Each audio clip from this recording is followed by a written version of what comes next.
What plant will the magic tree produce? In the greenhouse, Greenclaws greenhouse, Greenclaws grows them amazing plants. They're surprising, mystifying.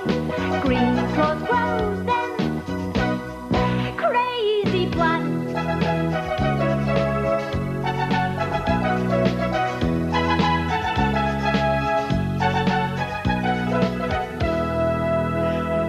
I'm going on my holidays today. I'm going for a whole week, and Percy's coming too. Aren't you, Percy? I'm just finishing packing, and then we're ready for off. Now, I wonder if these still fit. My face might have grown since last year. Oh, yes, a perfect fit. Now, what's next on my list? A sun hat. Oh, I've got it on. Oh, I made it. I thought you might have gone on your holidays already. Hello, Iris. No, I'm just finishing my packing, and then we're off. My mum sent you these sandwiches for the journey. Thank you. How kind. Right, on with my sunglasses, and we're ready to set out. There you are. Thank you, Iris. Right, I'm off. Right. Goodbye, Iris. Be good. Bye-bye. Have a good One time. life on the ocean wave is the only life for me. Ba ba ba ba ba ba. Da da da da da da.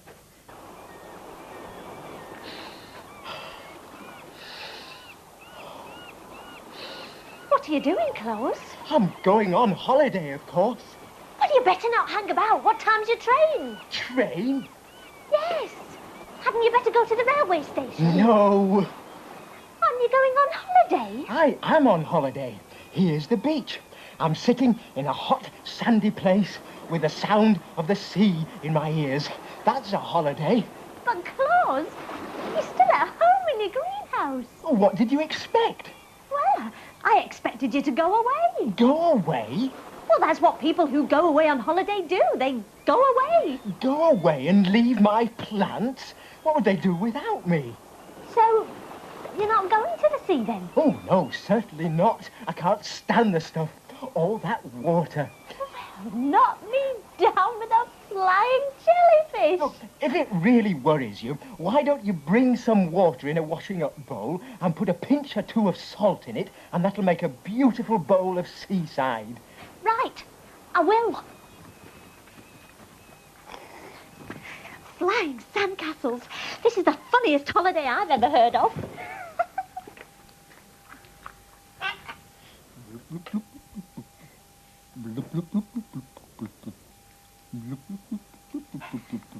I brought you sea. I'm snorkeling, Iris. My favourite sport. Gazing into a sea teeming with fishy life. Do you always spend your holidays at home with your plants, Claus? Oh, yes, Iris. We have a lovely, lazy time. We don't even do any cooking. Don't you even plant one of your fabulous seeds? Do you want to plant a seed, Oh, Iris? yes. I'd like to do something usual. Everything else is so peculiar. Shall I choose one? Oh, choose away, Iris. Now, which one shall I choose? I want a holiday sort of seed for a holiday sort of plant. This one. Into the earth. Pat it down gently. And water it. And put it in the secret growing place in the riddle tree. And Alma will tell us when it's grown into a fabulous plant. Won't you, Alma? What did she say? She said yes, she will. Oh, good. Right, that's that for the moment. Iris, would you care for a paddle in the washing-up bowl sea? Well, it's your holiday, Claus. You should do the paddling. Oh, perhaps it's rather cold, and that water does look rather watery. Does everyone in the Claus family hate water, Claus? Oh, no. My grandfather, Captain Webbed-Claws, was the most famous swimmer in the Navy. There's a picture of him in the potting shed. He knew everything there is to know about the sea. So, when millionaire Mike Matsuma was looking for someone to race across the Atlantic in his supersonic, streamlined powerboat, he thought at once of Captain Webbed-Claws. The race was to see who could cross the Atlantic Ocean to New York in the fastest time and break the world record. Captain Webbed Claws could hardly wait. He checked the wonderful powerboat over to make sure he had everything he would need. Fishing rod, compass, tea bags. A huge crowd waved him off as he roared out of the harbour. He loved being at the wheel, the briny spray whooshing past as the powerboat skimmed along. He was just beginning to think he'd break the record time with hours to spare when the powerboat slowed, shuddered and stopped. And then he saw what was wrong. It was seaweed clogging the propellers, a drifting island of the stuff as far as the eye could see. Captain Webbed Claws was the best skin diver in the Navy and a brilliant swimmer, so he knew exactly what to do. Taking a deep breath, he did a high twisting double somersault backflip, diving in a perfect arc down into that silent green world beneath the waves. He soon untangled the propellers and, taking the mooring rope in his teeth, he swam off at top speed, pulling his boat clear of the weed. When he got tired, he dived down to the bottom of the ocean and ran along the seabed, the tip of his tail revolving like a propeller. He was soon through the weed and back on board again, whizzing back into the transatlantic race with a throaty roar of his twin engines. Soon it began to get very dark, and his wrist barometer, which was pointing to gales, suddenly spun to storm. Even as he watched, the waves became a deep green and started getting higher. Rain lashed down and thunder roared as the boat rocked alarmingly from side to side, till the tea bags were all wet and salty, and the compass was lost in the stormy sea. Suddenly, in the distance, Captain Webbed Claws saw a faint flash of light. He read the Morse code message it flashed. SOS, Mayday! Someone was in distress. Off he dashed to the rescue. It was a small dinghy. 2 people whose boat had sunk in the storm. Captain Webbed Claws helped them scramble aboard, and they were soon gratefully sipping hot mugs of slightly salty tea. At long last, the storm cleared and the sea calmed. But where were they? The compass was lost, and the powerboat had blown way off course. Luckily, just then, a school of dolphins passed close by. Captain Webbed Claws knew immediately that these dolphins were heading for their summer feeding grounds, not far from New York Harbour. "All we have to do is follow them," he cried, "and we'll soon sight land." Off he went at top speed, the dolphins racing ahead, seeming to enjoy the company. At last, Captain Webbed Claws sighted the Statue of Liberty in the distance. New York! He checked his watch. He'd done it, broken the transatlantic world record. As he entered the harbour, all the ships and tugs were out in force to greet him, waving flags and hooting their sirens. Everyone waved and cheered as the president of the New York Yacht Club awarded him the Atlantic Gold Medal for making the fastest ocean crossing in history. It must be great to have webbed feet in the sea. Do you know, Iris, there's something missing from my beautiful homegrown beach. Shells. Seashells. Well, that's easily solved. I'll go and fetch you some. Oh. I'll whiz down to the beach on my bike. I shan't be long. I've brought my swimming costume. Oh, right. And while you're away, Percy and I will get in a spot of quiet fishing. All right. I shall see you later. Bye-bye, Iris. Now, come on, Percy. Let's see if they're biting. No. Oh, yes. Here comes a little fish. Oh, splendid. This is the life, Percy. Oh, I wonder how Iris is getting on with her shell search.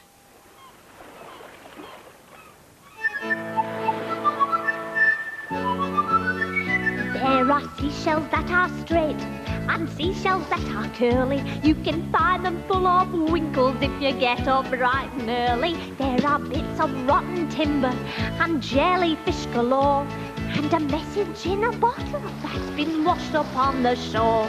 There's a message in a bottle that's bobbed in on the tide. I wonder who it's come from. Let's take a look inside. I'll take a look inside. Now, I'm a lighthouse keeper, and my name is Salty Bob. I thought I'd write and tell you that I have a brilliant job. The ships all know there's danger when I give them the wink. My lighthouse works so very, very well, 'cause it's always on the blink. Always on the blink. That's a good one. Oh, look, there's another bottle.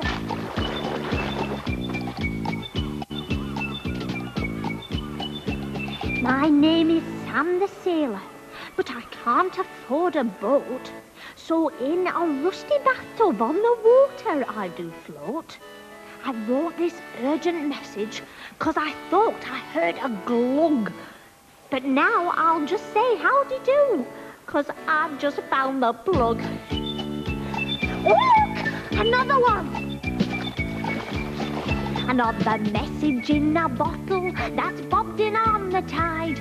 I wonder who it's come from. I'll take a look inside. I'll take a look inside.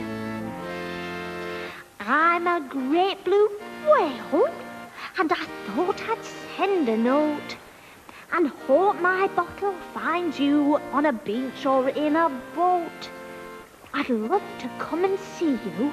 I'll float in on the tide, and we will have a whale of a time. I'll take you for a ride. Messages in bottles that bob in on the tide. To find out where they come from, you have to look inside. You have to look inside.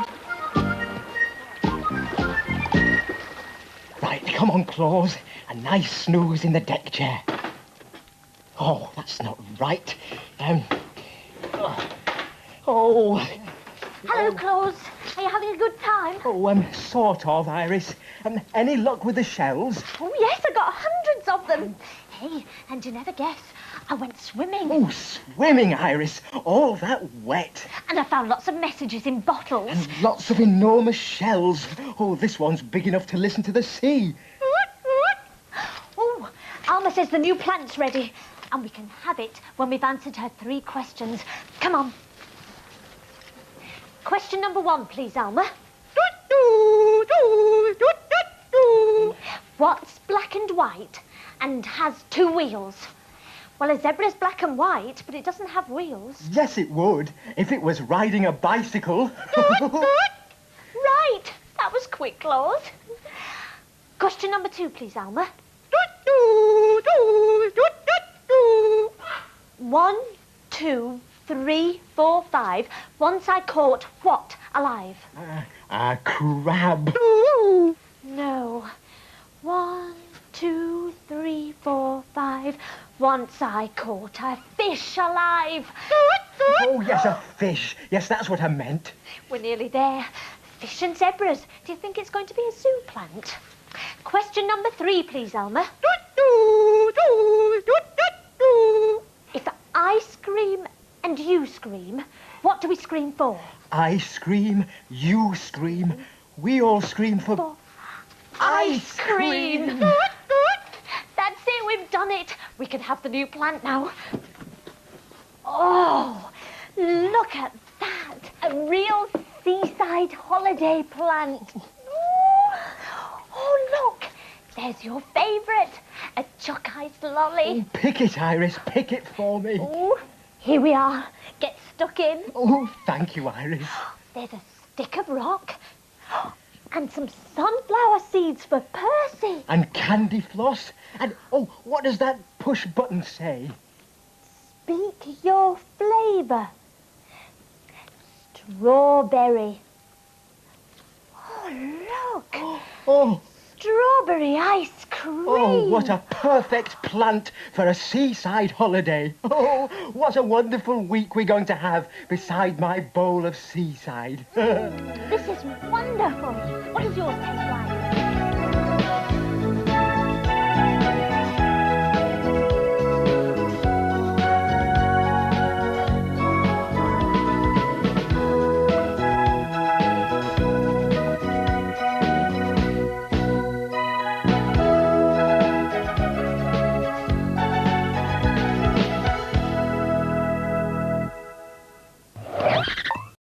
And Badger. Don't you miss potatoes? But right now, it's time for Greenclaws, and he's getting fit. Keep it! Keep it!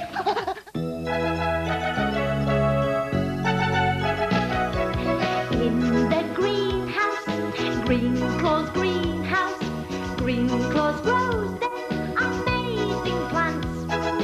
They're surprising, mystifying. Greenclaws grows their crazy plants.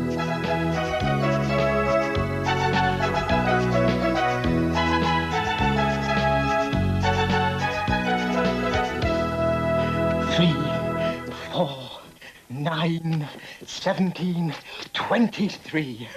I'm keeping fit. I've been keeping fit all morning and most of the afternoon. Right, what's the next exercise? How to stay in the pink. I'm not sure about that. I rather like being green. I suppose a few pink spots wouldn't do any harm. Now, breathing. Lie flat on the floor and take 10 deep breaths in and out. Right, here I go. Oh. Oh. Fine plant pots.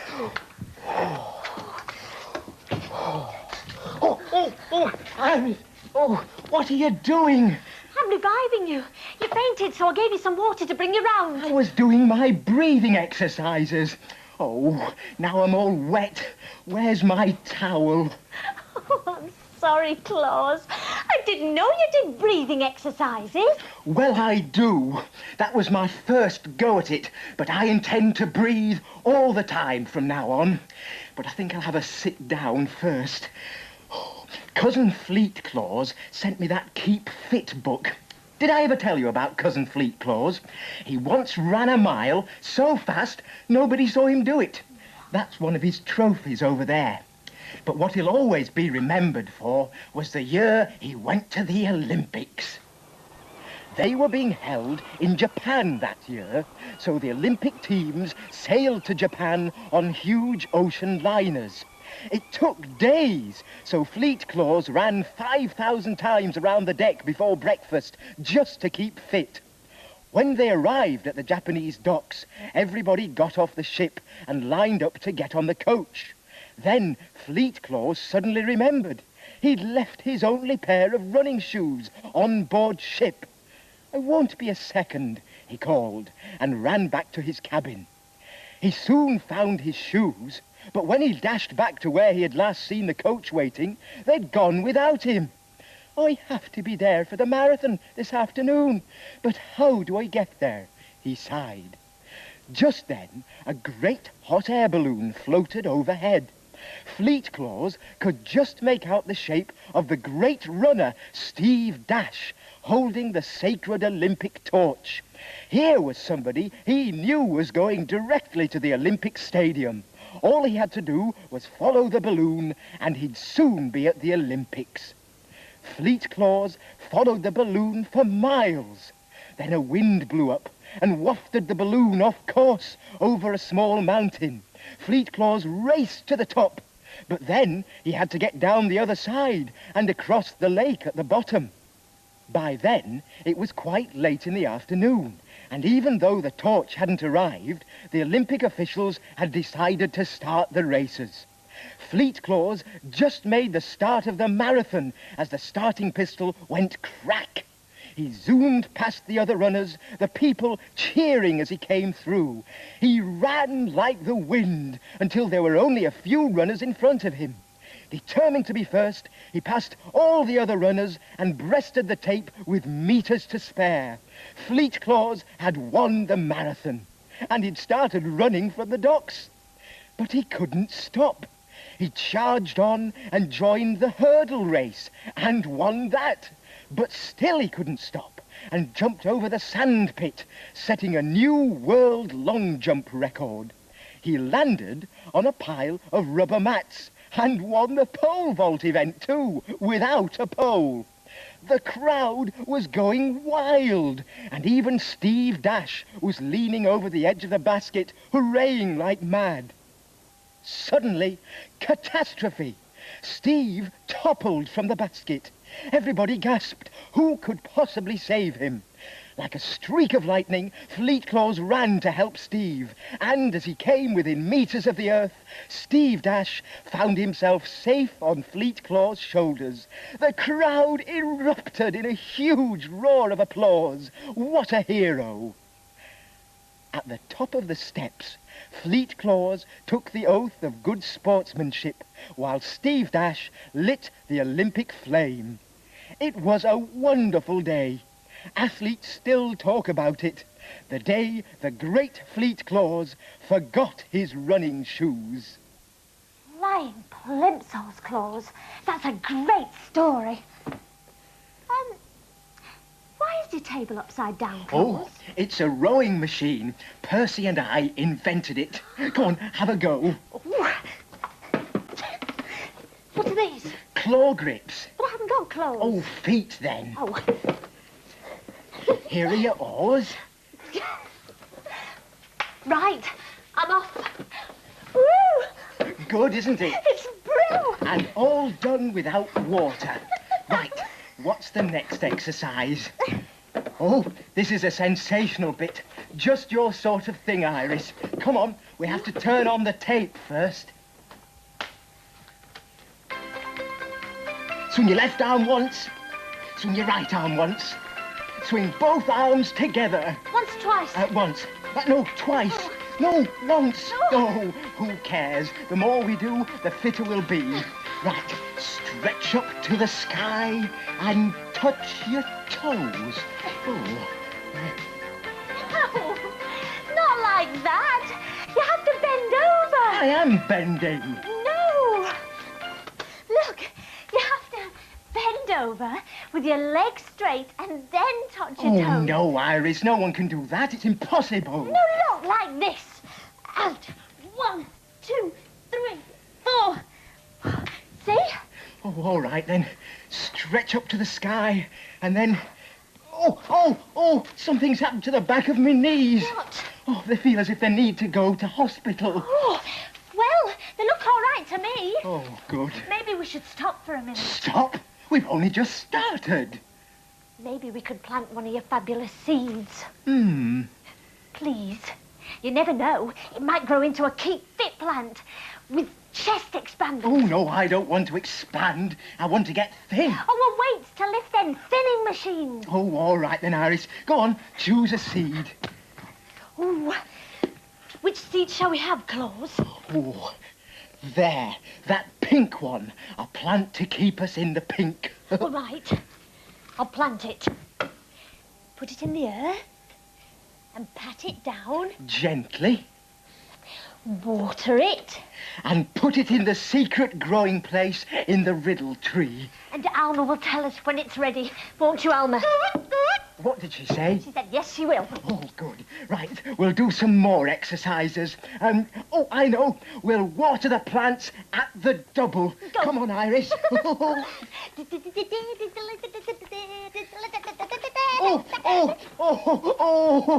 matter? I've been stung. What, by? A stinging nettle. A stinging nettle. However did that get in here? I don't know how it got there, but it certainly got me. All my claws are stung. Oh, Iris, please go and fetch me a dock leaf. They're good for stinging nettle stings. Of course I will. I shan't be long. I'll see you in a bit. Bye-bye. Oh, I hope Iris is quick. My claws are covered in stingy pink bumps. I know.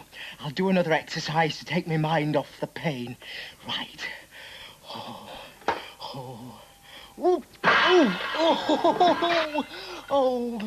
hurry up, Iris. Oh. Oh, I shall have to get off.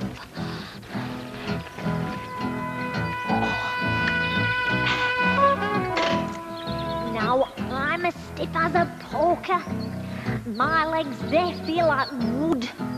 They say the perks of physical jerks is that they do me good.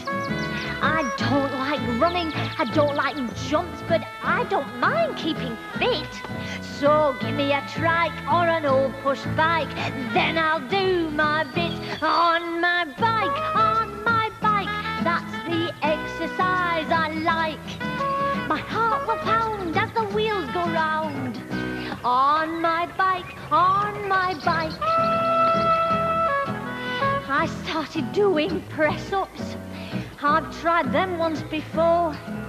I counted up to 50, and then I did some more. I tried to reach 100. I wondered if I could. But to my dismay, my arms gave way and I covered my face in mud. On my bike, on my bike. That's the exercise I like. My heart will pound as the wheels go round. On my bike, on my bike. I took up roller skating. It seemed a simple sport. It looked so quick and easy. At least that's what I thought. But country lanes are bumpy.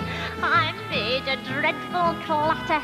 My bones were shaking madly. My teeth were all like chatter. On my bike, on my bike. That's the exercise I like. My heart will pound as the wheels go round. On my bike, on my bike, on my bike. That's the exercise I like. My heart will pound as the wheels go round. On my bike, on my bike.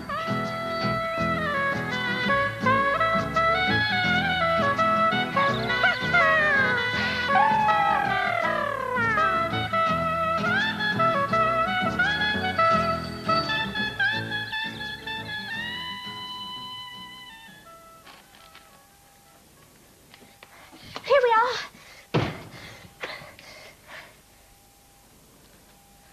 Flying ambulances. What happened to you? I tripped over my nose. Oh, that's what it felt like. Oh. Here we are. Oh, how kind. What's it for? For your nettle stings. Oh, I've forgotten I've been stung. Oh, flying memory banks. Oh, quick. Alma says the new plant's ready. Oh, secretly, Iris, I'm hoping it's not going to be a keep fit plant. All this keep fit's a bit too painful for my liking. Question number 1, please, Alma. What's the difference between your cousin Fleetclaws and a duck? Oh, well, Cousin Fleetclaws goes quick. And a duck goes quack? So one's quick and the other's quack. Right. Oh, it was a bit of a keep fit answer, Iris. I think we are in for a keep fit plant. We'll see. Question number 2, please, Alma. What do you get when you cross a sheep with a kangaroo? A sheeparoo? No. Got it! A woolly jumper. Question number 3, please, Alma. What do you get from a bad-tempered shark? Oh, as far away as possible, I should think. We're right. We can have the plant now. Thank you, Alma. Well, it doesn't look like a keep fit plant. Look at these beakers on here. Oh, yes, and there's something written on that push button. Press. Well, go on, then. Oh, flying fountains. What is it? Pick a beaker and catch some in it. Oh, right. I'll try the green one. Oh, look. Oh, what is it? Oh, I think it's a drink. Oh, it's icy cold. It's very green. I don't think we should drink it. We'll ask Alma. She's very wise and she always tells the truth. Alma, is this something we can drink? She said yes. Read the label. Where? Oh! Cold drinks. Oh, to cool you down after keeping fit. Try this one. I'll get myself one. Oh, it's delicious. I'm going to try this one. What a helpful plant. Oh, look! Oh, let's see what it's like. Oh! It's lovely. But not quite enough. You put some more in there and I'll go and work up a thirst. Oh.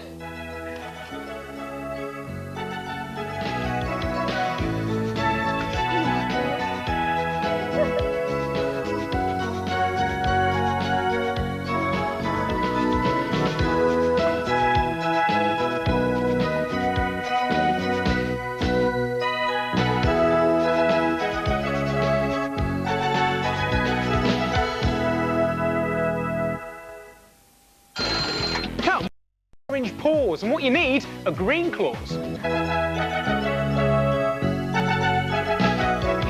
In the greenhouse, Greenclaws greenhouse, Greenclaws grows them amazing plants. They're surprising, mystifying. Greenclaws grows them crazy plants.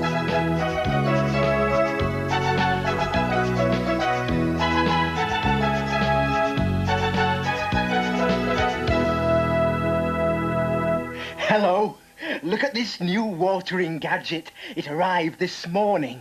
If any of my plants are too high to reach with a watering can, up goes the gadget like a giraffe's neck and... Oh, I love new gadgets. On my bike. Hello. Hello, Iris. You're just in time. I'm going to plant one of my fabulous seeds. Ooh.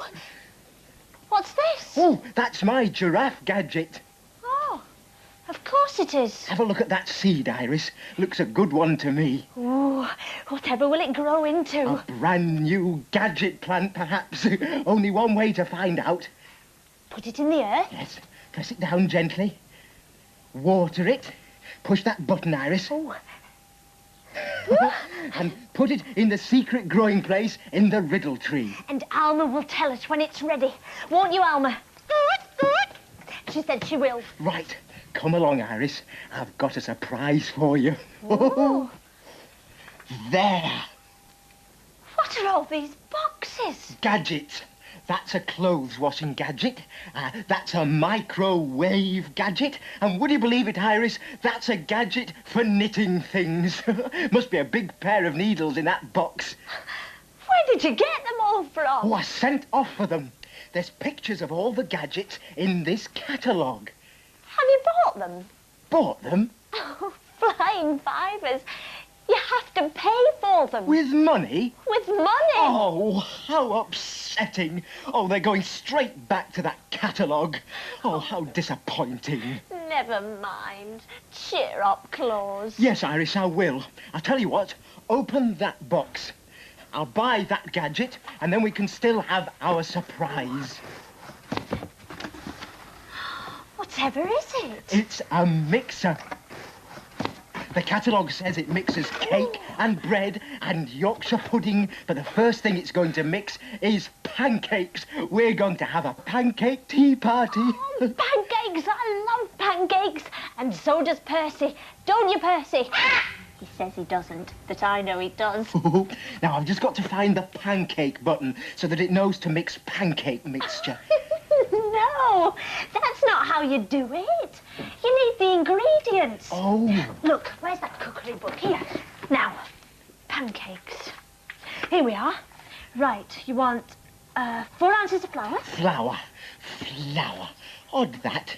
Why is this called flour, and so is the flour on a stalk that smells? A half a pint of milk and an egg. Oh, milk and eggs. Oh, dear. No eggs. Flying omelettes. And all the shops are shut this afternoon. I won't be able to get any. Oh, well, no eggs, no pancakes. I suppose You couldn't hop on your bike, see if you can find a friendly chicken, and ask her if she'll lay you an egg for our pancake mixture? That's a really good idea. I'll try the farm first. I'll see you in a bit. Bye-bye, Iris. Oh, what a shame about all my other gadgets. I was really looking forward to seeing a microwave. Oh, well, I mustn't unpack them. They've all got to go back to the catalogue. Oh, I hope Iris gets an egg. I could eat 1,000,000 pancakes, couldn't you, Percy?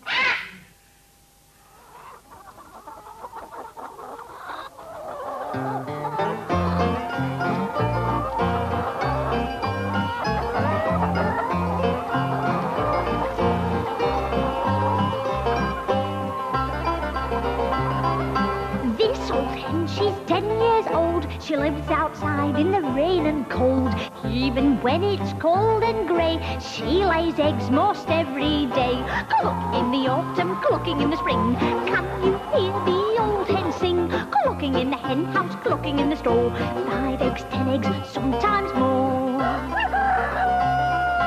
This old hen lives down in the shed. She won't eat corn, but she eats brown bread. She jumps up and down and loves to boast that she lays scrambled eggs on toast. Clucking in the autumn, clucking in the spring. Can you hear the old hen sing? Clucking in the hen house, clucking in the straw. 5 eggs, 10 eggs, sometimes more. Here are hens, 8, 9, 10. They eat strawberry jam and then every night they go to bed and the colour of their eggs has changed to red. Clucking in the autumn, clucking in the spring.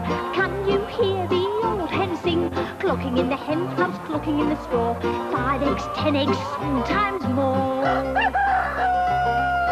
This old hen who's fond of greens, she eats cabbage, lettuce and beans. Every morning there she squats, sitting on her eggs with bright green spots.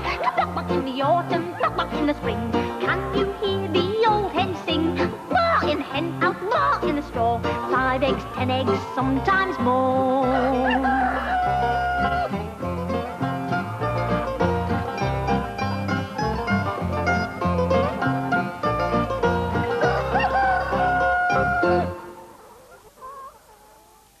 So that's a microwave, like a television without the pictures, an empty telly.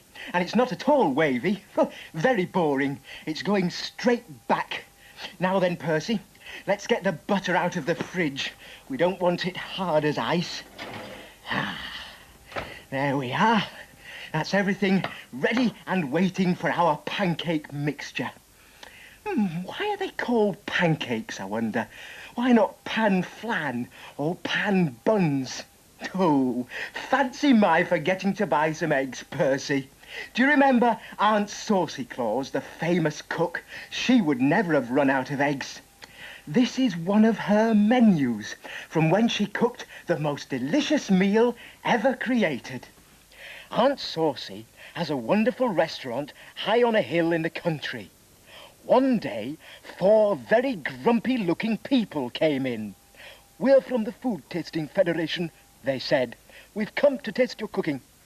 Aunt Saucy was delighted. Perhaps this year she'd win the Food Federation Golden Medallion. But she was in for a shock. One of the tasters read the menu. "How boring," she grumbled. "I'd like something no one has ever tasted before." "So would we," agreed another, glum-faced. Aunt Saucy Claus thought quickly, then drew herself up to her full height. "If you'd care to return to this very table next week, ladies and gentlemen, I will provide the most spectacular menu ever." That night, Aunt Saucy went through every recipe book in her house, searching for the most unusual and delicious meal ever created. She made a list of every ingredient she could think of, and she imagined mixing this with that, or that with this. But all that had been done before. Then, just by chance, at the back of a shelf in a pantry no one used, she found an old parchment recipe. Aunt Saucy's eyes widened, and she licked her lips. What a recipe! This was the meal she would cook for the bored food tasters. Then Aunt Saucy wrote long lists of the ingredients she would need. She would have to send people to every part of the world to collect them. The big day dawned. Aunt Saucy sent off her under-chefs to personally choose each ingredient. Hour by hour, all sorts of wonderful food piled up in Aunt Saucy's kitchen, and Aunt Saucy was ready. Every single person had a task. Some peeled, others roasted. Pots boiled, pans sizzled, and Aunt Saucy Claus cooked and concocted as she never had before. When the bored food tasters arrived and read the menu, they gasped in horror. It was the most ordinary menu they had ever seen. Pea soup, fish and chips, plum pudding and custard. Aunt Saucy grinned and waited, and then made a dramatic entrance into her restaurant. A silence fell. Voila!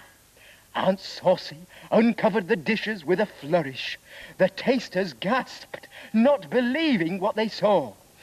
There was truffle bean pâté from Fiji, hill salmon from the Highlands and squid from the Sargasso, seaweed and crusty croutons, mushroom whirls, ripe cherry plums in pastry with a lime lemon sauce. The list went on and on. The food tasters were amazed. It looks spectacular. It smells delicious. It tastes glorious, they said. We're all agreed. You have just won the Golden Push-Nosh Medallion. They'd never tasted such a scrumptious meal before, and never will again. I suppose there's nothing to stop me getting the mixture going without the egg, and then when Iris comes back, we can just chuck it in. Now, pancakes. Right. In with the milk. And the flour. And a sprinkle of salt. And mix away. Off you go. Mixed to perfection. Right, you can stop now. Hello, Claus. Oh, hello. I'm back. Did you find an egg? You bet. Right, you mix it in then. I met a heap of hens. They were laying red eggs and scrambled eggs, all kinds. Nothing at all ordinary. We must have them round to tea, Iris. Homemade tea. They were laying green spotted ones. I said, flying feathers. Is there nowhere round here you can get a plain pancake egg? Thank goodness you found one, Iris. Oh, what do we have the pancakes with? Toss it and serve with a sauce of your choice, it says here. Sauce? Sauce? What does it mean, sauce? We haven't got any sauce. Well, it suggests lots. Chocolate. Where am I supposed to get that from? Oh, quick, Alma's calling. Turn off the gas. Sounds like the new plant's ready. She says we can have the new plant if we answer her 3 questions. Question number 1, please, Alma. What has teeth but doesn't bite? A comb. Oh, that was quick, Iris. How did you guess that? Well, the bit that you pull through your hair is called the teeth of a comb. Oh. Question number 2, please, Alma. Name 4 members of the cat family. Ooh, flying fur. That's like lions and tigers. 4 members of the cat family. How about a mother cat, a father cat, and the 2 kittens? She says you can have that one, Jammy Claus. Question number 3, please, Alma. What did the weasel go? Bang! No. Pop! It went pop. That's the way the money goes. Goes the weasel. We're right. Yes, the new plant's ready. Whatever is it, Claus? I've no idea. It's got pod things all over it.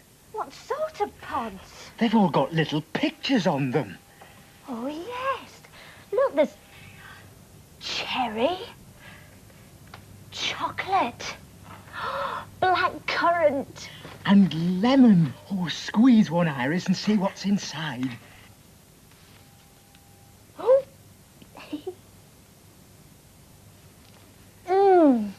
Chocolate. Oh, it's a sauce plant. And there's even Percy's favourite, banana. Oh, I'm going to try every single sauce with my pancakes. Come on, let's get cooking. Oh, thank you, Alma, for such a wonderful plant. Now we can have our pancake party.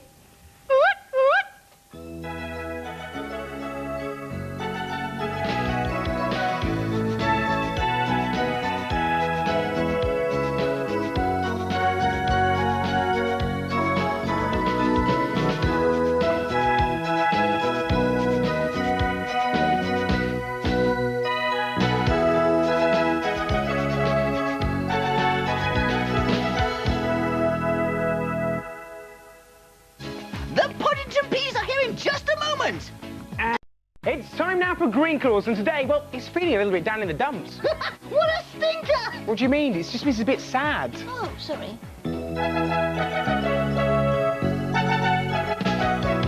In the greenhouse, Greenclaws greenhouse, Greenclaws grows them amazing plants. They're surprising, mystifying. Greenclaws grows them crazy plants.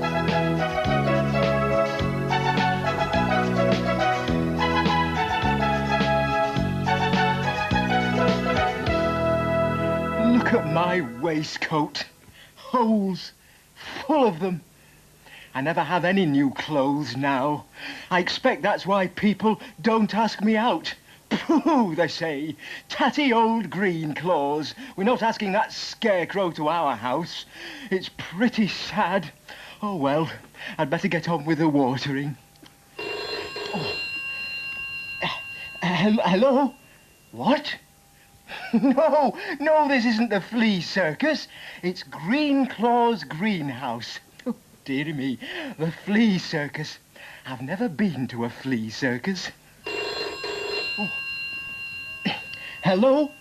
No, you've got me again. No, I'm not a flea. I'm a Greenclaws. Where is the flea circus? Hello? Oh, they've gone. That's a pity. I'd like to go to a flea circus. Oh, good. Hello? Where is the flea circus? I said, where is the flea circus? Oh, it's Iris's mum. Hello? No, there's nothing wrong. No, Iris isn't here. She's not got here yet anyway. I must fly. Bye-bye. Oh, dear. This is serious. I think the telephone plant must be ill. All those wrong numbers. Oh, here's Iris. She'll help me sort it out. Hello, Claus. You look a bit worried. What's the matter? Oh, I'm not very happy, Iris. I think the telephone plant's ill. Oh, yes. Look. It's got a funny bump on its stalk. Oh, no. Perhaps it's got a sore throat. Oh, the poor thing. Maybe we should plant one of your fabulous seeds. It might grow into a doctor plant and cure it. Oh, that black one looks very serious and businesslike. It's bound to grow into a doctor plant. Right. Put it into the earth. Pat it down gently. And water it. And put it into the growing place in the riddle tree, and Alma will tell us when it's grown into a plant. Won't you, Alma? She said she will. You still don't look very happy. Oh, that's because nobody invites me to their parties, because I'm all holy. Oh, I'm so unhappy. I think I'll go and sit quietly. I bet my niece, the famous clown, is never unhappy.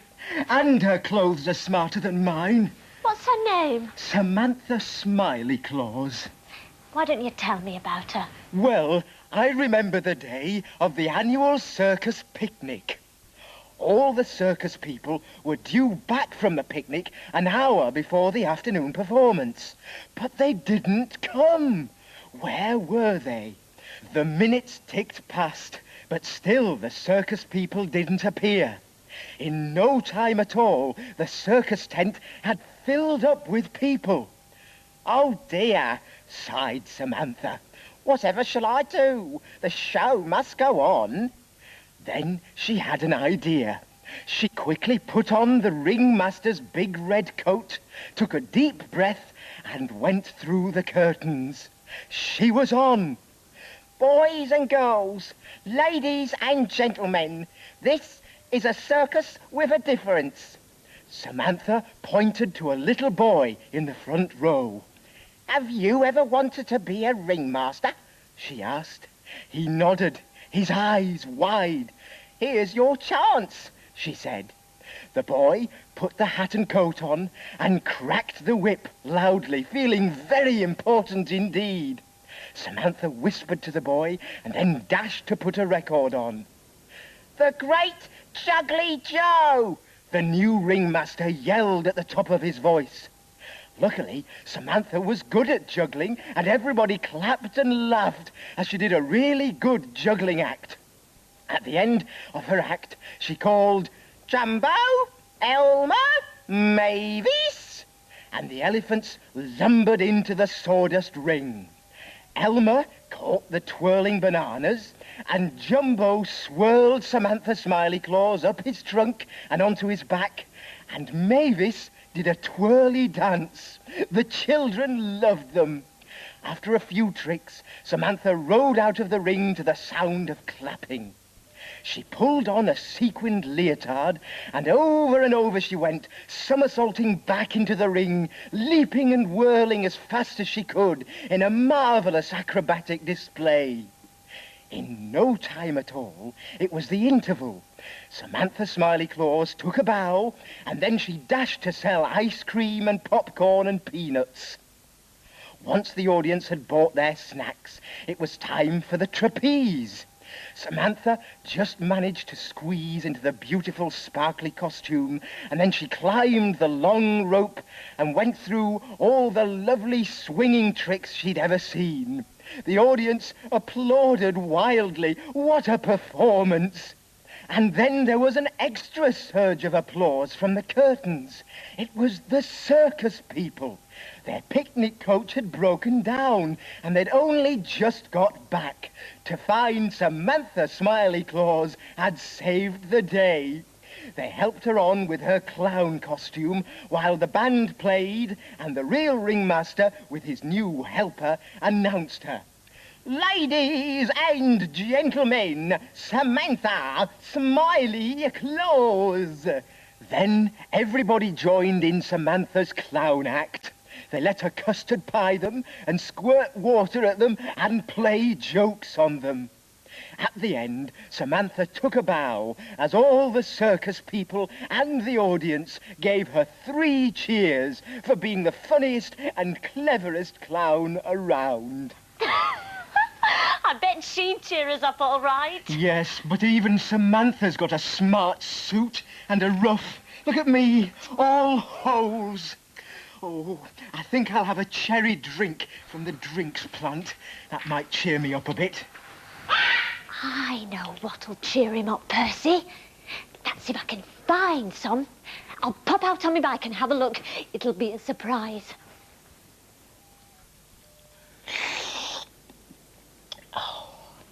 Oh, well, I don't feel thirsty anymore, but I still feel sad, Iris.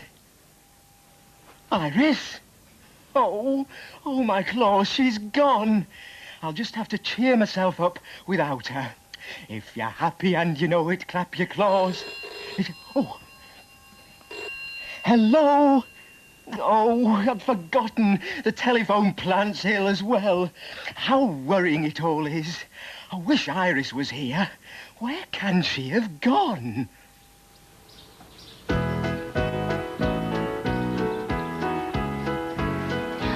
Walking through the garden with fuchsias, pinks and stocks, honeysuckle on the walls, geraniums and phlox, pansies growing in a tub, and ivy up the tree. But I was disappointed because nowhere could I see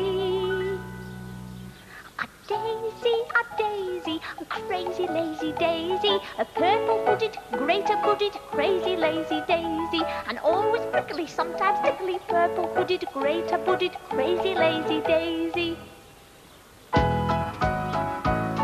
I rode beside the farmer's fields and wondered what was growing. I searched through all the hedgerows and the meadow he'd been mowing. Lots of grass and lots of trees and a great big field of rye. But I was disappointed because nowhere did I spy a daisy, a crazy lazy daisy, a purple-hooded, greater-hooded, crazy lazy daisy, and always prickly, sometimes tickly, purple-hooded, greater-hooded, crazy lazy daisy, a lesser-spotted, polka-dotted, always prickly, sometimes tickly, purple-hooded, greater-hooded, crazy lazy daisy. And just as I was giving up, I came across a mass of prickly, tickly daisies all growing in the grass. I heard the farmer's mower coming down the lane, and so I rescued just enough to make myself a chain of daisies, crazy lazy daisies, purple-hooded, greater-hooded, crazy lazy daisies, always prickly, sometimes tickly, purple-hooded, greater-hooded, crazy lazy daisies, lesser-spotted, polka-dotted, always prickly, sometimes tickly, purple-hooded, greater-hooded, crazy lazy daisies, tangle-worted, mini-skirted, lesser-spotted, polka-dotted, always prickly, sometimes tickly, purple-hooded, greater-hooded, crazy lazy daisies.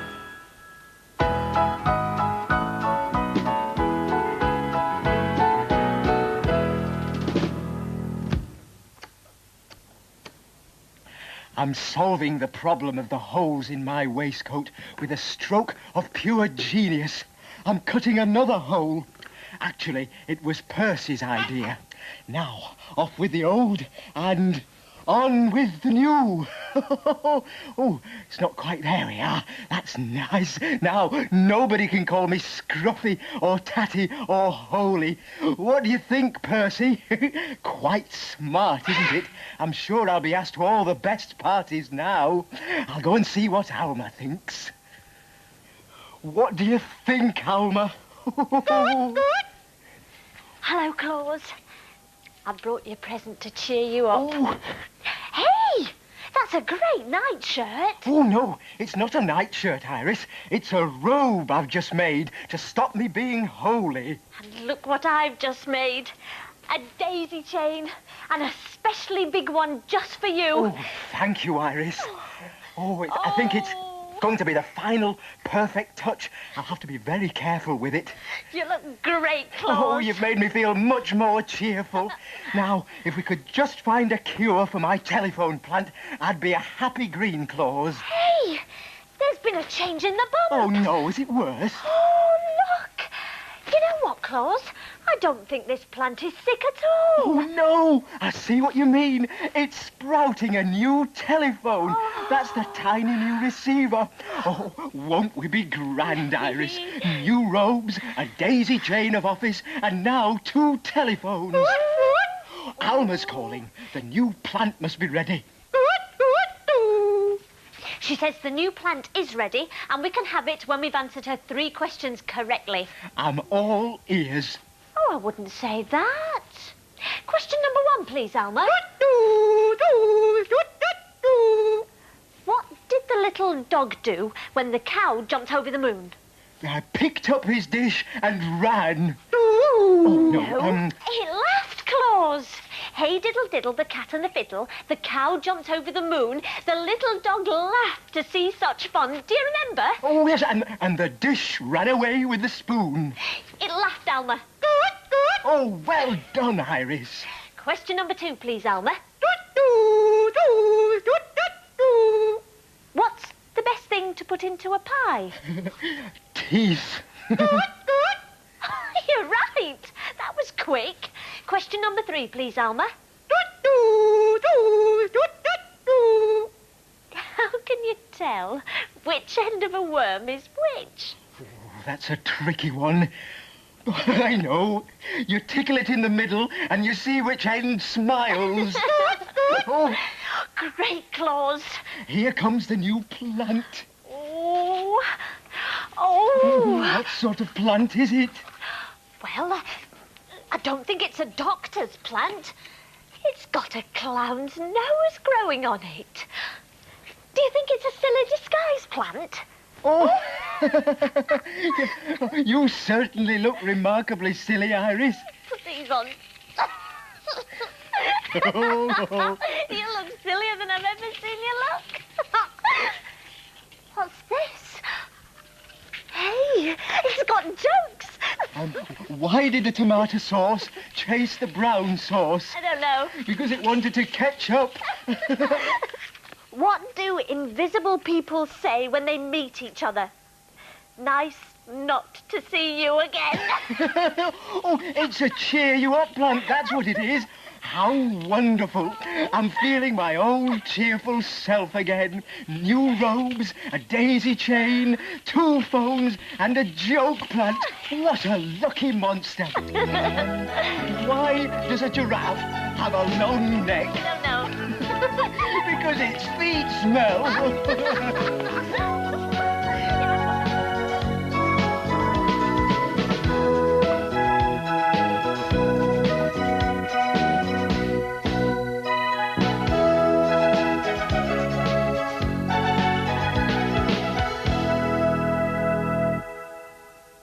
You're watching C for Greenclaws.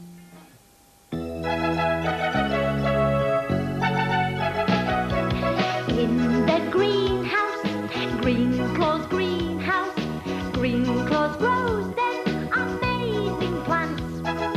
They're surprising, mystifying. Greenclaws grows them crazy plants.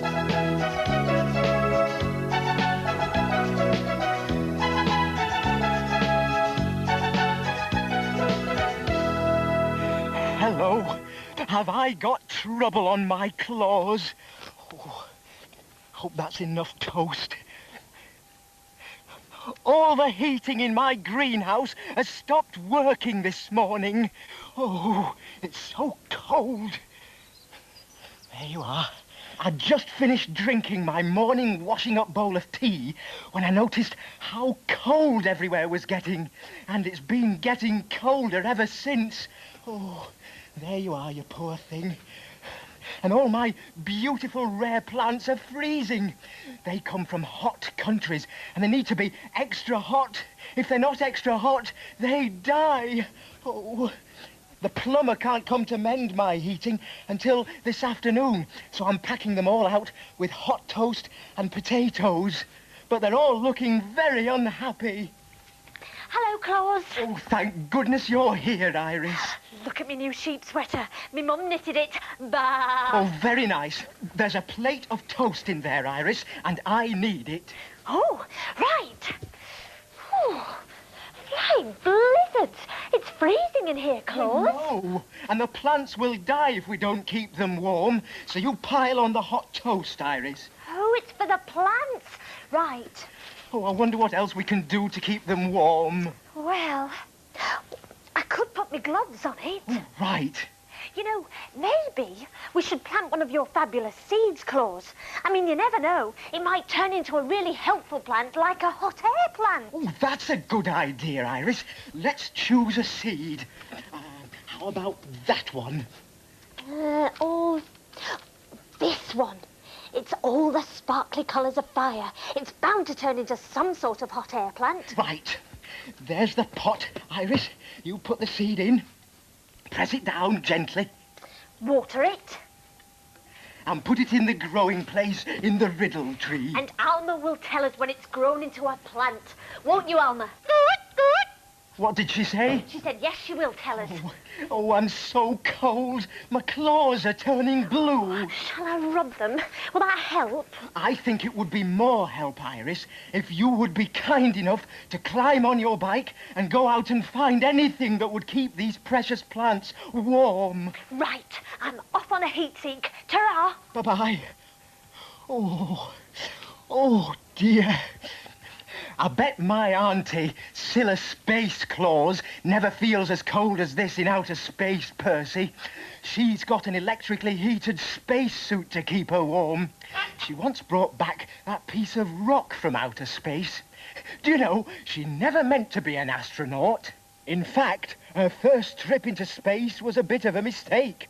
She was a cleaning lady at Mission Control, and while she was dusting, she accidentally pressed a big red button on board a space shuttle, and it took off. Up into the sky she hurtled, the rocket boosters thrusting her into outer space.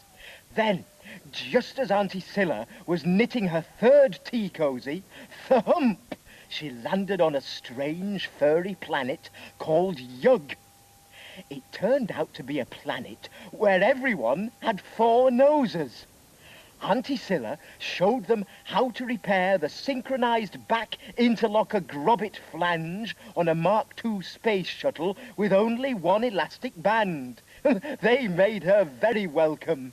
But then they had a flu epidemic, and 4 noses sneezing all at once caused such a noisy draft, Scylla Space Claws thought she'd better move on. It wasn't her fault she turned left at the pole star instead of veering right. That's when she found the big spaceship in trouble. Luckily, she had plenty of space crystals in her apron pocket, which were just what the captain needed to start his engines again. Auntie Scylla was pleased she'd been able to help. Carefully, she plotted a computer course for home, and off she whizzed, when suddenly her space shuttle was caught in some kind of strange whirlwind. Round and round she twirled, out of control. It was a black hole. Down and down her craft swirled until she was giddy. She was just beginning to think she'd be trapped there forever when she saw the most beautiful planet she'd ever seen, Sparkle Star 3. She watched as the moon changed colour every few seconds, walked on pale blue grass which felt like soft tickly feathers, and sunbathed beneath a square sun. She had such a good time, it gave her an idea. She would go back to Earth and start an intergalactic tour company to fly people to Sparkle Star 3 for their holidays. When she got home, she put up a big sign on her front gate. Scylla's Space Tours. See the stars. Free tea cosy with every ticket. Her own Space Tours business. Her first customers climbed into the space shuttle and settled down for their space trip. They blasted off from Earth and were soon travelling through the stars. "This is great," shouted the children. "It's just like a roller coaster at the fun fair. Can we do that funny upside-down loop-the-loop again, please?" "Oh, no," groaned their father. "Not again, please." "It's all right, my dears. We're here now," said Auntie Scylla. And they were. They had a marvellous holiday, and Sparkle Star 3 soon became so popular that Auntie Scylla opened her own holiday hotel, the Interplanetary Inn. It's a great success, with visitors from all over the galaxy, and music drifts on the warm air at the dance every night when the Moon Trio play soft Martian music. Oh, I wish I was up on Sparkle Star 3 with Auntie Scylla. Then I might thaw out a bit. Oh, goodness, Percy, it's even colder in here now. It's so cold, my ears have got goosebumps. I'll make some more toast for the plants. Oh, no, I won't. I've just had an amazingly brilliant idea. I'll show you what I mean. Oh, let's hope Iris is finding lots of warm things. I wonder how she's getting on. Oh, it's so hot out here in this sweater now. I would wear wool, but wool's too hot. I would wear wool if wool were not. I wouldn't you? But it just wouldn't do to wear a woolen woolly when it's warm, would you? It's not surprising sheep are sleepy. Sheep are sleepy 'cause they're warm. Sleepy sheep should shed their wool, so sleepy sheep should be sheared and shorn. It's not surprising sheep are sleepy. Sheep are sleepy 'cause they're warm. Sleepy sheep should shed their wool, so sleepy sheep should be sheared and shorn. I will wear wool when it's windier and wetter. I will wear wool and I'll wear a woolen sweater. I'll wear a woolen woolly when the weather's wet and wild. But I wouldn't wear a woolly when the weather's warm and mild. It's not surprising sheep are sleepy. Sheep are sleepy 'cause they're warm. Sleepy sheep should shed their wool, so sleepy sheep should be sheared and shorn. It's not surprising sheep are sleepy. Sheep are sleepy 'cause they're warm. Sleepy sheep should shed their wool, so sleepy sheep should be sheared and shorn.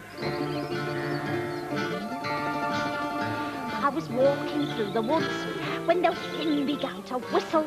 I wore a woolen woolly, but I caught it on a thistle. I tore me woolen woolly, and I couldn't make it better. So I sheared myself a shaggy sheet and knit another sweater. It's not surprising sheep are sleepy. Sheep are sleepy 'cause they're warm. Sleepy sheep should shed their wool, so sleepy sheep should be sheared and shorn. It's not surprising sheep are sleepy. Sheep are sleepy 'cause they're warm. Sleepy sheep should shed their wool, so sleepy sheep should be sheared and shorn. I thought I'd knit a sweater, and then I did some more. And in the end I had a pile of sweaters on the floor. One was red with big long arms, and one was very green. The biggest, brightest woolly jumpers I have ever seen. It's not surprising sheep are sleepy. Sheep are sleepy 'cause they're warm. Sleepy sheep should shed their wool, so sleepy sheep should be sheared and shorn. It's not surprising sheep are sleepy. Sheep are sleepy 'cause they're warm. Sleepy sheep should shed their wool, so sleepy sheep should be sheared and shorn. This is my amazingly brilliant idea. Pepper. Pepper's hot, isn't it? So it's just what my plants need to keep them warm. Sometimes my brilliance surprises even me. There you are. And oh, Butterclaws. Oh, it's gone all over the... Achoo! Oh, now it's gone up my snout. Achoo! Oh, dustpan and achoo! Brush. I'm back, Claus. Achoo! Poor Claus. He must have got so cold he's caught a cold and gone to bed. Pepper. Achoo! Oh, Pepper! Here, I'll do this. Oh, whatever's this, Iris? Achoo! Achoo! Oh, flying tissue boxes, it's got me now. It looks like Father Christmas's beard. Ho, ho, ho. It's a present from some sheep I met. Holy present. How kind. We sheared off their coats and they sent them to you. They said, wrap them round the coldest of your plants and that'll keep them warm until the plumber comes to mend your heating. Oh, what an excellent idea. Look, that plant looks the coldest. Right. We'll wrap the fleece round it. That should liven it up a bit. There. Go on, Iris. Oh, Alma's calling. The new plant must be ready. She says the new plant is ready and we can have it when we've answered her 3 questions correctly. Oh, I think I've got frostbite in the end of my tail. I wonder if it's going to drop off. Sorry, 3 questions. Question number 1, please, Alma. She says, if you bounce about a bit, you'll warm up beautifully and your tail won't drop off. Well, really? Bounce about? I'm not a rubber ball. Shall we get on with it? How do you keep sheep warm? Oh, central bleating. Brill, Claus. She's right, you know. Bouncing about does help. Flying kangaroos. I'll have a go. Ooh. Question number 2, please, Alma. What kind of dog has no tail? A shaggy dog story? Oh, very funny. What kind of dog has no tail? A hot dog. Well done, Claus. Have you noticed? That's 2 hot, woolly questions, Iris. Cross claws, but it looks like we are in for a hot air plant. I hope so. Question number 3, please, Alma. The north wind doth blow, and we shall have... What shall we have? The north wind doth blow, and we shall have... Snow! Trip, look, here comes the new plant. Oh. It's a very shimmery plant. What sort of plant do you think it is? I don't know. There doesn't seem to be anything growing on it. Oh, it must be a hot air plant. Can you feel any hot air? Not a dicky bird, no. Claus! It's a snow plant! Isn't that brill? Snow. Oh, it stopped. Oh, it's remarkable. But we don't want snow when the heating's not working. Oh, that reminds me. About your central heating, you know that switch next to the electric kettle, the one with greenhouse heating written on it? Well, when it's up, is it off or on? It's off. Well, it's up. Then it's off. I must have switched it off by mistake when I made me morning washing up bowl of tea. No. Iris, you're a genius. And I'm a crackpot. I've caused my own freeze up. I'll go and switch it back on. Things are looking up, plants. Well, I think you're a stunning snow plant. And I'll tell you a secret. Of all the plants in Greenclaws' greenhouse, you're my favourite. Hate rain, love snow.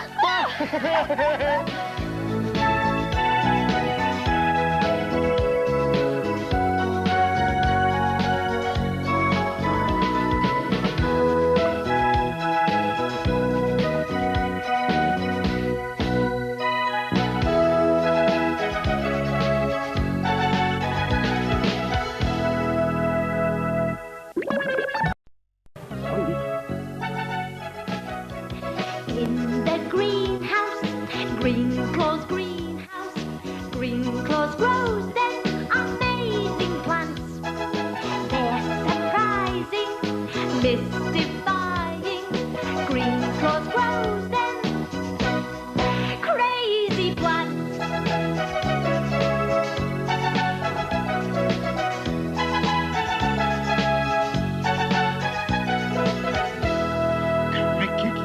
Cricket, cricket, lovely cricket. I'm off to play cricket. I love cricket. The gear's all packed and we're off. I'm in to bat first. Wish me luck, Percy. Oh. Turn on the cassette. Thank you, thank you. Now, where are the stumps? There we are. And so it's Greenclaws, the opening batsman in this cricket match. Oh, 6 runs! Thank you, thank you. Oh, musical crowd in today. Hello, Claus. Oh, cricket. Wish me luck, Iris. I'm up against an extremely fast bowler. Good luck. I'll keep everything I've got crossed. How's that? What? Your bat hit the stumps. You're out. It's my turn. I don't think so, Iris. Percy, the umpire, would have said if I was out. Percy? Now, no talking to the batsman, please. Ooh. Oh, I forgot. My mum sent you... Oh, sorry. No talking. Sent me what? These. What's these? Scones. Oh, how kind. Absolute quiet now. Just the scones, was it?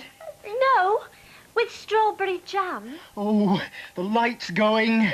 It's getting very difficult to see the ball. And a pot of clotted cream. Oh, dear. What a shame. Rain stops play. Nothing for it but to go back to the clubhouse for an early tea. Very early. I've only just had my lunch. Can't we plant one of your fabulous seeds while I work up an appetite? That's a good idea, Iris. Right. Which one shall we choose? What about this one? It's very mysterious. I wonder what it'll grow into. Oh, you never can tell with my seeds. Put it in the pot. Press it down gently Water it. and put it in the growing place in the riddle tree. And Alma will tell us when it's grown into a plant, won't you, Alma? She said she will. Right, let's go and have tea. Oh, I'm hungry as a horse. Why do people say that? I don't know. Maybe you should ask a horse. I will do. Oh, look at this cream. I'm looking, but I'd sooner be tasting. I love to ride a horse, but a horse wouldn't be happy in a greenhouse. No. Much too hot. My cousin, Miss Howdyclaws, the famous cowgirl, rides a horse all the time. Did I ever tell you about her, Iris? No, you didn't. Oh, that's a picture of her on a horse over there. Ooh. Once a year in the Wild West, there was a grand race, and Miss Howdy usually won. But this year, at the last minute, old Ma Brown asked if Miss Howdy would deliver a letter. She only had time to take it before, bang, off they went. Miss Howdy raced away, nose to nose with Wild Bill. Yee-haw! We'll wait for you at the winning post, she laughed. In the distance, some smoke signals puffed up into the sky. Well, I'll be, said Miss Howdy. That must be Chief Sitting Bull in trouble. I'll go at once. But it wasn't a smoke signal at all. Only old Gabby, the gold prospector, burning all his last year's socks. He asked if Miss Howdy would deliver a package for him. Of course she would, and she headed the team out to continue the race. Up ahead, the stage bounced and juddered into Red Rock Pass, where Wild Bill lived. And then Miss Howdy could hear a strange thundering noise. She gasped, "Cattle! A stampede!" And there was Wild Bill's wife and baby directly in the path. They were in terrible danger. With a wild whoop, Miss Howdy chased madly, twirling her lasso and shouting as loudly as she could to turn the cattle away. At the very last minute, she managed it. They were safe. Wild Bill's wife was so grateful. And then she asked Miss Howdy to deliver a letter. Miss Howdy took it and was gone. She could just see Wild Bill up ahead when, scrunch, her stage hit a big rock and a wheel came off, broken into matchwood. There was no time to lose, so she sat on a rock and whittled a new wheel from a dead tree with a penknife. It was easy. Soon she had the new wheel fitted and was on her way again, getting closer and closer to Wild Bill. "Giddy up! Yippee-yi-oh!" she yelled. On the outskirts of town, a cheer went up. Wild Bill had just galloped past the Sundance Saloon, and Miss Howdy thundered along, determined to pass him. Just at that moment, she remembered the letters she'd promised to deliver. Miss Howdy screeched to a halt, gave old Ma Brown's sister her letter, tipped her hat, and off she went again, full speed. Then she took old Gabby's package and stopped just long enough to rush into the store and deliver it. Off she raced again, only one letter left to deliver. She turned her team back, and soon she and Wild Bill were racing together towards the tape. With a last terrific effort, Miss Howdy hightailed it through the winning tape. First, by a nose, she had won the cup. Later, when the hullabaloo had died down, Miss Howdy had an idea. She inserted an advertisement in the town paper. "Miss Howdyclaws, for fast deliveries, parcels by stagecoach, letters by Pony Express." And that's how my cousin, Miss Howdyclaws, invented the world-famous Pony Express. Oh, I wouldn't say no to swapping my bike for a horse for a day and being a cowgirl. Cowgirl? A girl that looks after cows. But then what does a cow slip do? Or cow parsley? I think we should find out. Iris, you go out and bring back some cow parsley. Right. I'm off on the cow parsley probe. I'll see you later. Ta-ra. Bye-bye. Oh, I hope Iris knows what cow parsley looks like. Oh, Percy, there's no scones left. Oh, I've just had an idea. We'll play a game of tennis. I know we haven't got a racket, but this magazine will do. And for a ball of wool. Oh, won't Iris be pleased when she gets back from her cow parsley probe and finds a brand new tennis court? Right, Greenclaws to serve.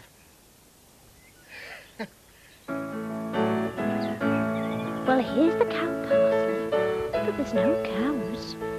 When I look around me, there's lots that I see. But I'll tell you some things that are puzzling me. This might be a song, but it's also a game. It starts with a riddle and ends with a name. This is the game, the answer's a name, hidden in a riddle or two. Can you find the answer if I give you a clue? Can you think of a lion that can't make a sound? His head is bright yellow and he grows in the ground. He springs up in lawns. He's really quite tame. That's the end of this verse. Can you give me his name? Did you guess? Dandelion! This is the game, the answer's a name, hidden in a riddle or two. Can you find the answer if I give you a clue? Can you think of a cup that grows in the grass? It's not made of china and it's not made of glass. Its petals are gold and the breeze makes them flutter. You can ask it to tell you if someone likes butter. Did you get it? A buttercup. This is the game, the answer's a name, hidden in a riddle or two.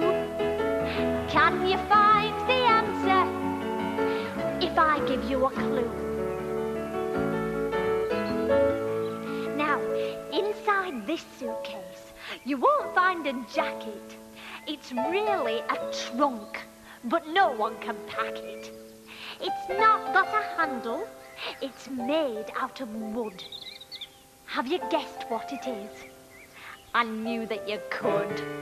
A tree trunk!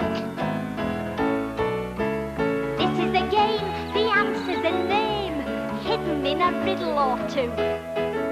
Can you find the answer if I give you a clue?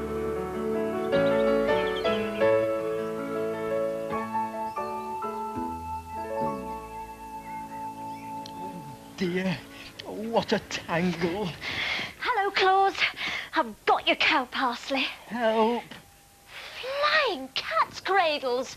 What a muddle. How did this happen? I don't know. Oh. 1 minute I was playing tennis, and the next I'd sort of knitted up my face. Oh, dear. There. It's off. Thank goodness. Look what I've brought you for your investigations. Cow parsley. Oh, thank you, Iris. Oh, this isn't cow parsley. Oh. But it looks like it. Never mind. It'll look nice in this jug over here. Alma's calling. The new plant must be ready. Smashing. I wonder what it's going to be. She says we can have the new plant if we answer her 3 questions correctly. Fair enough. Question number 1, please, Alma. Ride a cock horse to Banbury Cross to see a fine lady upon a white horse. What was she wearing on her fingers and toes? Mittens and boots. Wrong, Claus. To see a fine lady upon a white horse. with rings on her fingers. And bells on her toes, and she shall have music wherever she goes. Oh, well done, Iris. Question number 2, please, Alma. Which is the way the ladies ride? That's easy, like a cowgirl. Yeehaw! Oh, Claus. The answer is trit-trot, trit-trot, trit-trot. Is it? Yes, but I'd sooner be a cowgirl. Have you noticed, Iris? That's 2 questions about horses. Oh, yeah. You don't think it's going to be a horse plant, do you? Flying jockeys, let's find out. Question number 3, please, Alma. What kind of key doesn't open a door? Ooh, a donkey. That was right. Here comes the new plant. Oh, don't tell me. It's a herd of wild horses. No. It's got leaves like small frying pans and a flower made out of lacy stuff and little white baubles like ping-pong balls. They are ping-pong balls. It's a games plant. Oh. A table tennis games plant. Oh, and that flower must be the net. Shall I pick it? Yes, yes, I'll set it up on the kitchen table. Thank you. What a brilliant plant. It's just right for playing in a greenhouse. Right, I think that's just about straight. I'm an ace table tennis player, Claus. I'm not exactly a walkover myself, Iris. Are you ready? Yes. 1, 2, 3. Oh.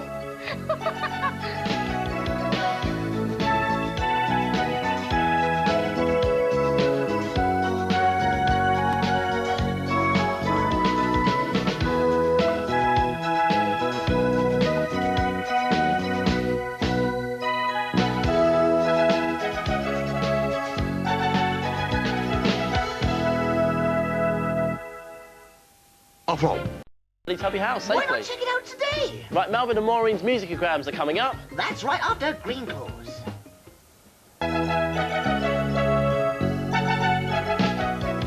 In the greenhouse, Greenclaws greenhouse, Greenclaws grows them amazing plants.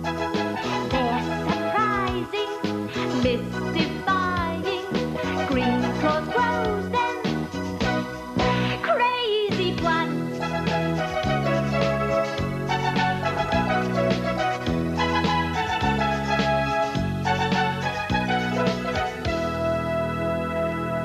Hello, it's my birthday today. What do you think of all my birthday cards? I've had lots. How old do you think I am?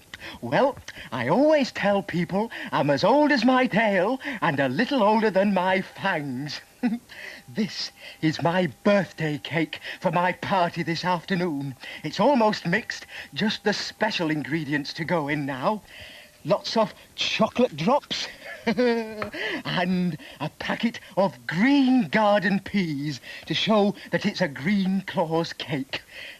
Now mix it all together. Happy birthday to me. Happy birthday to me. Oh, delicious. Iris says she's never tasted anything like my cakes.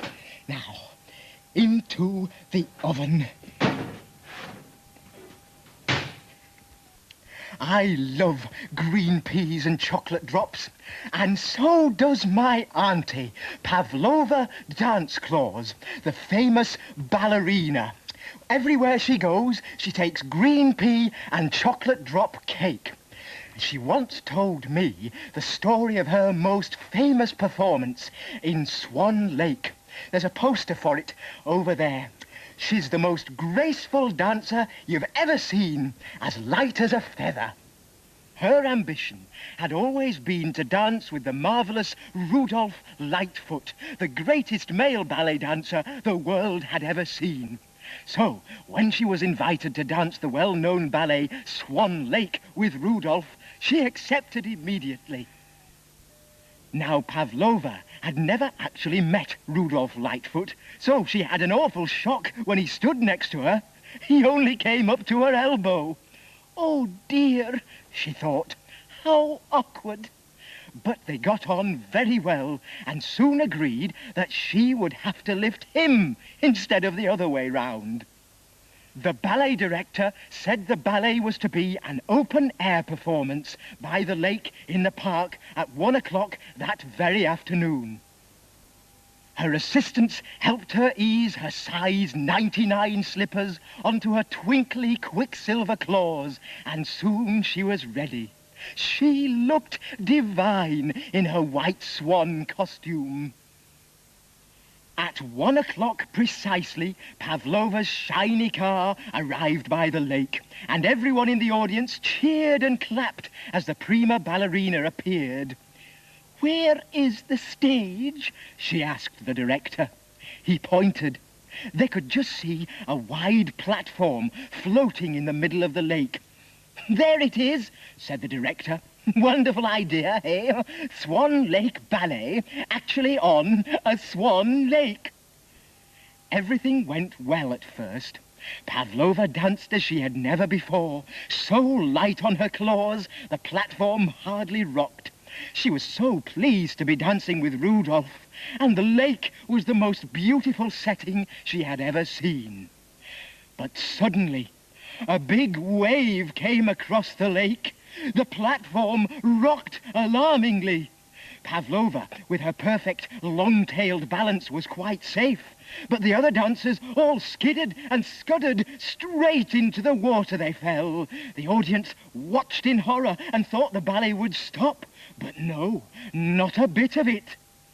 At a signal from the great Pavlova, they all surfaced in a perfect circle with their arms gracefully poised above their heads. Rudolph bobbed up in the middle and held out his arms for his partner. With a breathtaking swan dive, she soared into the lake and vanished beneath the swirling water. "Oh!" breathed the audience. And then they gasped and began to applaud wildly. For Pavlova surfaced through the center of the swan chorus with Rudolph held above her head, a tail toing and froing gently to keep her afloat. The swan chorus each took hold of the edge of her tutu skirt, and Pavlova circled first one way and then the other as the dancers performed their ballet steps in the water, making wonderful patterns. A huge roar of appreciation went up from the shore as Pavlova arabesqued. The great Pavlova had invented ballet swimming.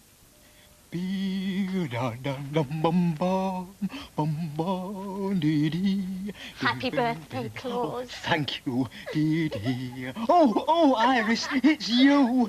And many happy returns. Come and look. It's a surprise. Oh, I love surprises, especially birthday ones. Ta-da! Oh, my Claus, look at this. It's my birthday present to you. You didn't see me do it, did you? No. Oh, look, sausages. Can I steal one? No. Wait till later. There are 30 different fillings in those sandwiches. Ooh. Now, how many chairs shall I put around the table? Oh, that depends how many guests you've invited to the party. Oh, look, green jelly. Me? I thought you'd invited them. No, you said you'd invite all the people to the party, Iris. No, you said you would, so I didn't. Oh, dear. Oh, cheer up, Claus. Look, here's your present from me and me mum. Oh, how wonderful. I wonder what it is. Oh, open it, go on. Oh, all right, you help. Oh, This is the first present I've had. I've had lots of cards, but no presents yet. I do hope you like it. Oh, it's a sleeping bag. How kind. No, it's a shirt. Oh, let me try it on. Right. I'll help you. I'll put it over your head. Right. And keep still then. Here we go. Oh. Oh, it's very... Oh. Oh. Are you sure it's a shirt, Iris? Well, of course I'm sure. Right. But why don't you put your arms in first? Well, I can't see the sleeves anywhere, Iris. Dear, let me have a look. Oh. Oh, there must be some armholes here somewhere. Well, I can't see any. Try struggling. I am struggling. Oh, I've seen some buttons, Iris. Oh, where? Oh, yes. 1, 2, 3, 4, 5. We're out. Poor Claus. No birthday shirt. No birthday party. Oh. I know what we can do. We'll plant one of your fabulous seeds. That always cheers you up. Oh, Come on. yes. We'll plant a birthday sort of seed. How about that one? It's all sparkly, like it's covered with thousands of little mirrors. Oh, yes. I wonder what it'll grow into. Put it in the pot. Pat it down gently. And water it. And put it into the riddle tree. And while we're waiting to see what it grows into, we'll ice my cake. I've got some specially green icing. Can I help you decorate it? Decorate it? With silver balls and stuff. Oh, dear. No party guests, no birthday shirt, and now no cake decorations. Oh, poor Claus. Look, I tell you what. I'll get on my bike and go and get you some flowers and fir cones from the wood. That'll be just right for your cake. I'll see you later. Oh, thank you. And I'll ice the... What's that smell? Oh, my cake! Oh, my claws! Save my cake, Percy! Where's my oven cloth? Oh... Oh, dear! Oh... Well, we can't eat that, Percy. Oh, dear. No birthday guests, no birthday shirt, and now no birthday cake either. And there's Iris, gone to look for cake decorations in the woods.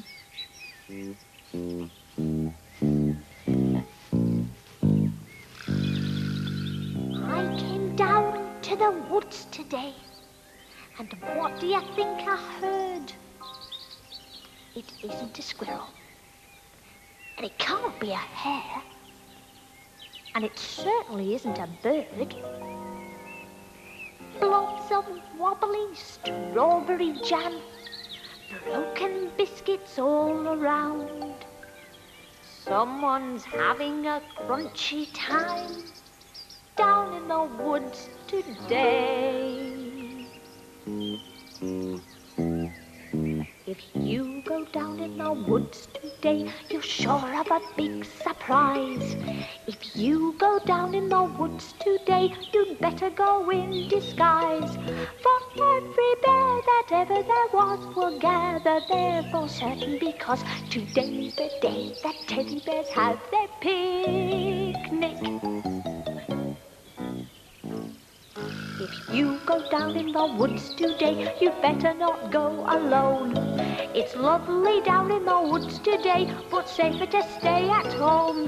For every bear that ever there was will gather there for certain, because today's the day that teddy bears have their picnic.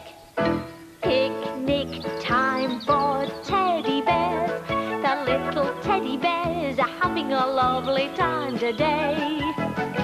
Watch them, catch them unawares, and see them picnic on their holiday.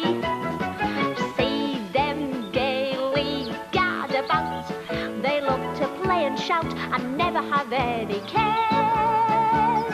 At 6 o'clock their mummies and daddies will take them home to bed, because they're tired little teddy bears. Every teddy bear who's been good is sure of a treat today. There's lots of marvellous things to eat and wonderful games to play. Beneath the trees where nobody sees, well, I can see as long as we please. 'Cause that's the way we teddy bears have our picnic. 'Cause that's the way the teddy bears have their picnic.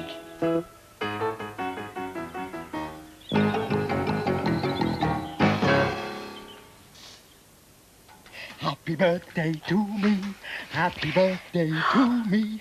Oh, What's this? burnt cake. Oh, no. Oh, don't worry, Iris. It's going to make a lovely Halloween face. Oh, flying teddies. Alma says the new plant's ready. Oh, it'll have probably grown into a mud pie plant, knowing my luck. Oh, Claus. Question number 1, please, Alma. We've got to pat our heads and rub your tummy at the same time. Oh. And here's the question. Oh, it's very difficult. What sits on a plate and goes wibble, wobble, wibble, wobble? Oh, I keep patting me tummy by mistake. Wibble, wobble, wibble, wobble. Jelly on a plate, jelly on the plate. Wibble, wobble, wibble, wobble, jelly on the plate. Oh, well done, Iris. Question number 2, please, Alma. How old is Greenclaws today? Oh, I know. I'm as old as my tail and a little older than my fangs. He's as old as his tail and a little older than his fangs. Flying birthday cards, it's the right answer. Question number 3, please, Alma. What's the best day to eat fried sausages? Oh, I know the best day to eat fried sausages. Friday. Friday. Oh, that's it. Look, here comes the fabulous new plant. I wonder what it's going to be. Oh, Claus, it's grown you a birthday cake plant. Oh, what a wonderful surprise. And look, there's a model of me on the top. Oh, I wish we had some party guests to share it with, Iris. Well, funnily enough, you didn't know I could grant wishes, did you? No. My talents are never ending. I have a surprise for you. Wait for it. Come this way.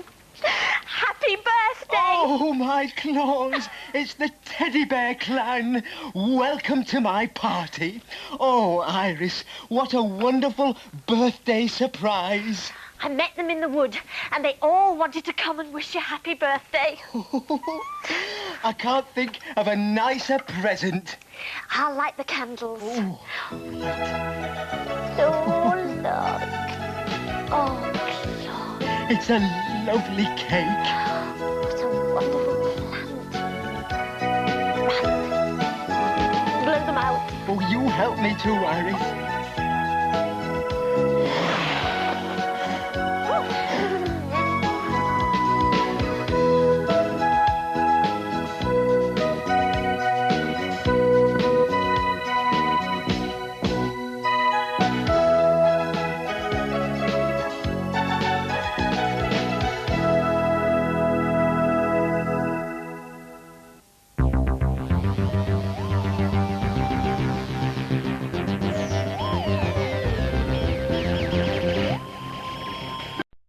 Or any of the CBBC family. And right now, here's Greenclaws. In the greenhouse, Greenclaws greenhouse, Greenclaws grows them amazing plants. They're surprising, mystifying. Greenclaws grows them crazy plants.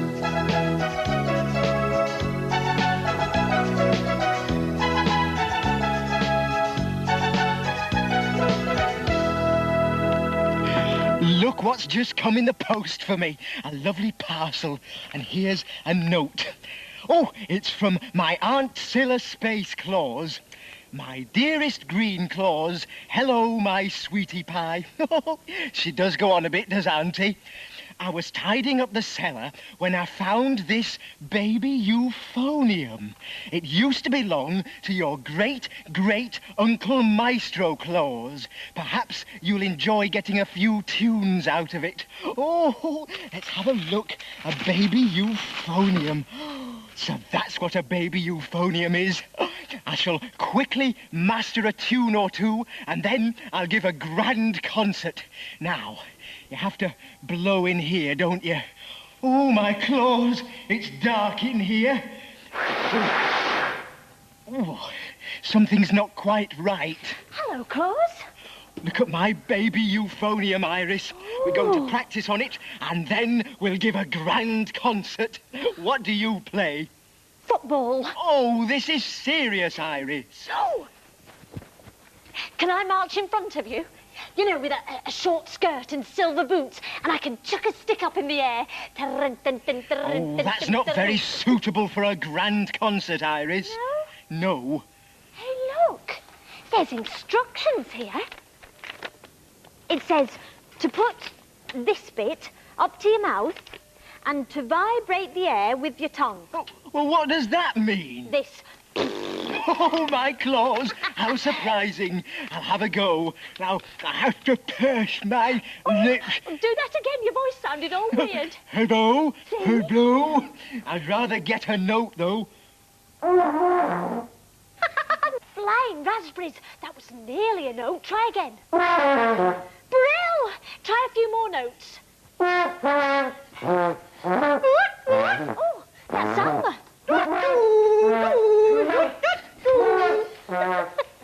She says, will you please stop making that terrible noise and do something quieter, like plant one of your fabulous seeds? Oh, certainly, Alma.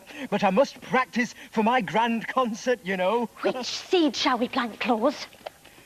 Oh, that silvery one looks like my new baby euphonium. Let's have that one. Put the seed in, pat it down, Gently, and water it. and put it into the secret growing place in the riddle tree. And Alma will tell us when it's grown into a plant, won't you, Alma? She said she will. Good. Now then, Iris, let's sort out what you're going to play at this concert. Oh, can't I march in front of you like I said? No, no, no. We're supposed to play duets. Well, I'm sorry, Claus. I just can't play anything. Don't worry, Iris. I've thought of the answer. You hop on your bike and go and find some blades of grass. Bring them back here and we'll play them. Play a blade of grass? Are you having me on? No, I'm not. I promise.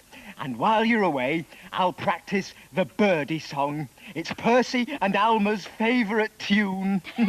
I'll see you later. Bye-bye, Iris. Oh, now then, Percy, come on, let's get the hang of this baby euphonium. Mind you, us Claws are a very musical family.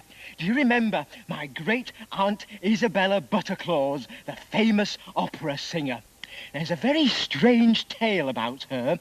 They say she was lost as a baby and brought up as a gypsy girl in Spain. Rumour has it she fell out of an aeroplane window and landed safely in a big eider-down two gypsy ladies were holding out, ready to fold. The ladies looked after Isabella until her parents could be found. Every night, Isabella would sit by the fireside and sing a little song she had made up herself to remind her of her mum and dad. Everyone would gather round and listen in wonder as she sang. People came from all over the land to hear her. She had the most beautiful voice. One day, the manager of the Grand Opera House asked Isabella to come and sing for him. She sang the story of Madame Butterfly, and the audience gasped in wonder at the beauty of her voice. "Bravo!" they cheered. "Encore, Madame Butterclaws!" Isabella soon became famous and travelled the world, bringing happiness to everyone who heard her sing. In America, she sang from the top of the Statue of Liberty, and huge crowds waved flags and let off fireworks as her voice carried for miles. In Africa, elephants stopped trumpeting and monkeys didn't chatter. Even the lions stopped growling to listen to her wonderful voice. And whole colonies of ants sat waggling their feelers in time to the music. At the chilly South Pole, row upon row of penguins sat gazing up at her. As she finished her aria, they clapped their flippers together till the icebergs rang with the sound of their applause. In Australia, she had her biggest audience of all. She stood on a huge red rock and sang her own special song to a huge audience of sheep and kangaroos. Hooray for Madame Butterclaws! At last, she came to London to sing a famous opera. Her voice was more beautiful than you can imagine. People sighed. Bravo, they shouted. So Isabella sang her own special song, the one she'd made up so many long years ago to remind her of her mum and dad. As she sang, my Auntie Cassandra and Uncle Bert, who were in the very front row, recognized the tune and jumped up out of their seats, gasping with joy. "Isabella!" they shouted. "Our little girl!" Isabella ran into their arms and they hugged and kissed and cried and told each other everything that had happened since they last saw each other. It was such a happy day. Isabella has her own little girl now, Barbara Butterclaws, and they often visit her mother's gypsy friends. But Isabella never, ever lets her daughter lean out of aeroplane windows, just in case. Oh, that's a tall story, isn't it, Percy? Now then, let's get down to this baby euphonium. Now, these pressy things make the notes, don't they?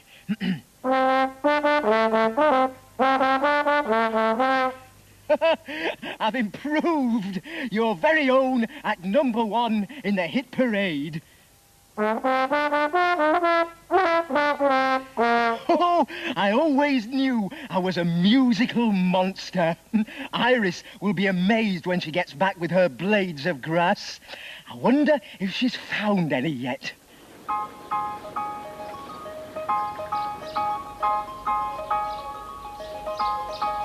When you're in the countryside, be careful where you settle. Don't sit on a blackberry bush and don't sit on a nettle. If someone makes this sad mistake, you can always spot them. They've got tears in both their eyes and blisters on their bottom. Use your ears, use your eyes, you could be in for a big surprise. Mind your feet, mind your head, and watch out where you tread. Watch out where you tread. Now, cows are usually friendly, but here's some good advice. They're fond of making mud pies, but they don't smell very nice. So if you're walking across a field, be careful where you're treading. You could cover your shoe with a very strange goo, and that's what's called muck spreading. Use your ears, use your eyes, you could be in for a big surprise. Mind your feet, mind your head, and watch out where you tread. Watch out where you tread. Now, walking in the countryside, you may need a rest. A shady spot that's not so hot usually is best. You may choose an apple tree whose leaves and branches spread, but an apple may fall from a tree so tall and bonk you on your head. Use your ears, use your eyes, you could be in for a big surprise. Mind your feet, mind your head, and watch out where you tread. Watch out where you tread.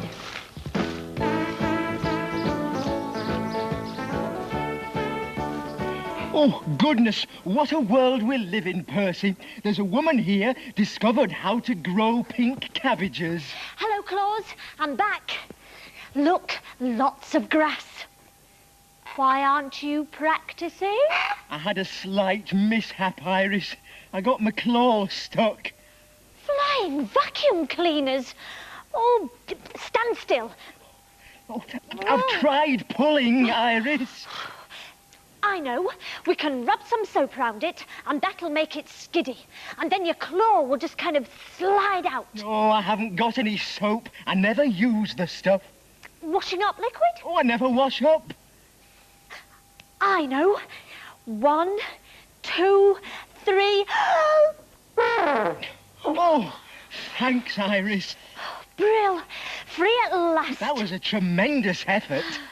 Shall I have a go at this grass now? Oh, yes, yes. Hold it between your thumbs. Yes, like that. And then blow on the edge. I'll play the first bit, and then you blow on the grass. Right. Well,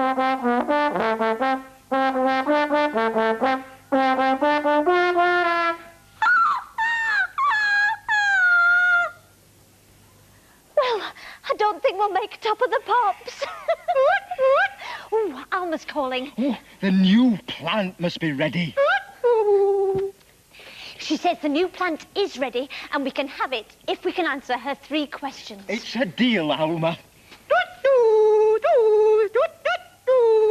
Which pet makes the loudest noise? Pet. Oh, I know. A trumpet makes the loudest noise. Oh, yeah, a trumpet. Good old Claus. Question number 2, please, Alma. Where was little boy Blue? In the corn. No. Little boy Blue, come blow up your horn. The sheep's in the meadow. Goosey ganders in the corn. No, the sheep's in the meadow, the cow's in the corn. Where is the boy who looks after the sheep? He's under the haystack, fast asleep. Correct. Phew, that took a lot of doing. Question number 3, please, Alma. What's black and white and very noisy? A zebra. Well, a zebra's black and white, but is it noisy? Oh, it is if it plays the drums. Brill, Claus. Here comes the new plant. Ooh, what can it be? It's specially for our concert. Oh, Claus, it's a musical plant. Look, it's got bells and a tambourine and a whistle. Oh, and whatever's this? Oh, I'm not sure. Hey, Claus, it's a kazoo. Oh, what a wonderful plant. I'll go and get my baby euphonium.